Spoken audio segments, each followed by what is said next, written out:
All right, guys, today I'm going to talk about something that most people actually never realize. You see, the best deals are not widely available. They're not sitting online. You're not getting emails marketed to you with thousands of others as well. And there's a good reason for this. You see, the best operators out there, they go to people they trust, people they worked with before, and people that actually understand their structure and the deals that they do. And the rest of people out there, they're stuck with the leftovers, you know, the deals that didn't get filled, the deals that needed more distribution, the deals where the story mattered more than the structure. Now, don't get me wrong. That doesn't mean all public deals are bad, but it does mean access, it's not random. It's earned over time. You see, after 25 years, I can tell you one of the biggest advantages institutional investors have over average investors, it's not sophistication, it's not intelligence,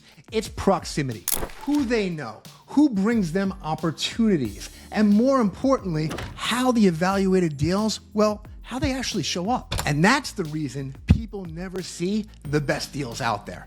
Not because they don't have capital, but most of the time, it's just because they're not in the right rooms. You see, the goal of the deal room is to change that. It's not to flood this place with deals and opportunities. It's a place I built where people understand how deals work, operators know that there's capital ready to move, and introductions actually make sense. Because access without understanding doesn't help. And understanding without access, well, it doesn't really matter because you need both. Listen, if you guys want access to deals, which I'm going to be bringing in the next couple of weeks that me and my team have personally vetted, drop a comment below, like, subscribe, but more importantly, go over to Facebook and join us in the deal room.